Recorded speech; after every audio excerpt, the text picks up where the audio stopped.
not education, it's regimentation.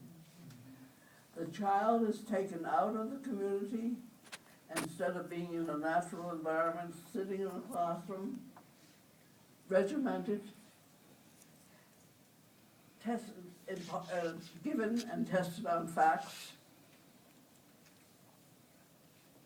and it's wrong.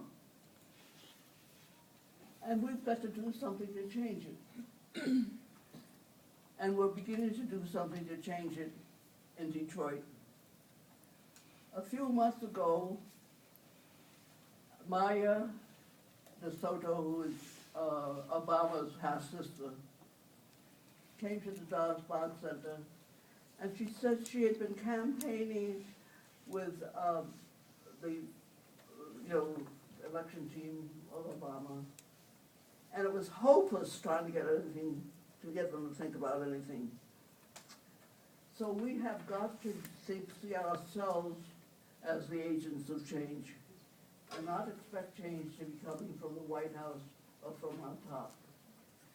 And in fact, that's beginning to happen. Here in Detroit, we are beginning to create a kind of community-based education. I brought a couple of books that I really find very helpful. I don't know how many of you know the work of Neil Postman. He died about 10 years ago. His stuff can be found on the web. It's wonderful. He wrote Teaching as a Subversive Activity in 1979, and then later Teaching as a Conserving Activity. So he's written an awful lot about this book. The End of Education is wonderful. You can get it in paperback. And this is another book written by a friend of mine, Jeffrey Smith, who teaches education in the graduate school of Lewis and Clark College in Portland, Oregon. And what Jeffrey does in this book is he shows how involving children in solving problems of the community not only increases their learning and their development, but also helps the community. And we've got to begin creating a new connection between the kids and the community. That kind of regimentation that John Dewey abhorred has got to stop. We have got to be the creators of a paradigm shift in education. And I really believe, and one of the reasons I came here today, is that the combination of children, teachers, and parents can become the social force to change this whole society.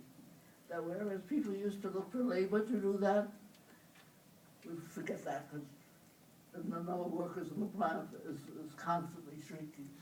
But the number of children, the number of parents, the number of community people who are concerned about our communities and how we're going to live is growing all the time, and which makes all of you very critical social forces in the transformation of our country. I don't know what I should say more than that, but if you would just remember that education today is more regimentation, it's a pipeline to prison, it's no accident if there are 2 million young people in prison. Michelle Alexander's book is very important in terms of talking about the need to grow. It's not tied with education, and her book is being very widely discussed, and I would hope that everybody here would begin to say, as an educator, I have something to teach Michelle and all the people who are interested in her book. You all have a role to play in this great transformation which is taking place in the world and in our country. I like to think that we always have to ask ourselves, what time is it on the clock of the world? And when you look at Istanbul, and you look at what's happening in Brazil, and you see how people are not just going to the government to protest, to demonstrate, but they're staying there to deliberate. And that's what we have to do. So I'm an agitator.